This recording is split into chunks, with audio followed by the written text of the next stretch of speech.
ಏನ್ ಮಚ್ಚ ಕೇಳ್ಬೇಕು ಅನಿಸ್ತಾ ಇದೆ. ಯೆಸ್ಟರ್ಡೇ ನಾನು ಯೂಟ್ಯೂಬ್ ನೋಡ್ತಾ ಇದ್ದೆ. ಒಂದು ವಿಡಿಯೋ ಓಪನ್ ಮಾಡಿದೆ. Comedy super, timing perfect.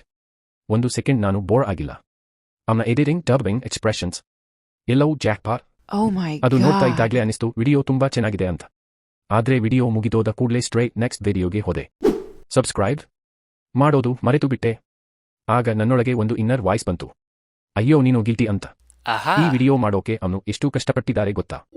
ಹಗಲಿರುಳು ಎಡಿಟ್ ಮಾಡಿರುತ್ತಾ, ಬ್ಯಾಕ್ ಗ್ರೌಂಡ್ ಮ್ಯೂಸಿಕ್ ಹಾಕಿರುತ್ತಾ, ವಾಯ್ಸ್ ಓವರ್ ಮಾಡಿರುತ್ತಾ. ಆಮೇಲೆ ನೀವು ನೋಡಿ ನಕ್ಕಿದ್ದು ಎಂಜಾಯ್ ಮಾಡಿದ್ದು. ಆದ್ರೆ ಒಂದು ಸಬ್ಸ್ಕ್ರೈಬ್ ಕ್ಲಿಕ್ ಕೊಡ್ಲಿಲ್ಲ ಅಂದ್ರೆ ಅವನ್ ಯೂಟ್ಯೂಬ್ ಮಾನಿಟೈಸ್ ಆಗೋಕೆ 1,000 ಸಬ್ಸ್ಕ್ರೈಬರ್ಸ್ ಬೇಕು ಅಂತ ಕೇಳಿದ್ದೀರಾ?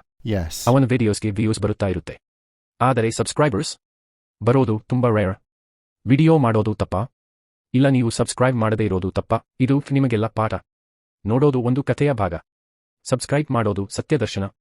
ನೀವು ಒಂದು ಸಬ್ಸ್ಕ್ರೈಬ್ ಮಾಡಿದ್ರೆ ಅವನ ವಿಡಿಯೋ ಮಾನಿಟೈಸ್ ಆಗುತ್ತೆ, ಅವನ ಕಾನ್ಫಿಡೆನ್ಸ್ ಬೂಸ್ಟ್ ಆಗುತ್ತೆ, ಅವನ ವಿಡಿಯೋ ನೆಕ್ಸ್ಟ್ ಲೆವೆಲ್ಗೆ ಹೋಗುತ್ತೆ.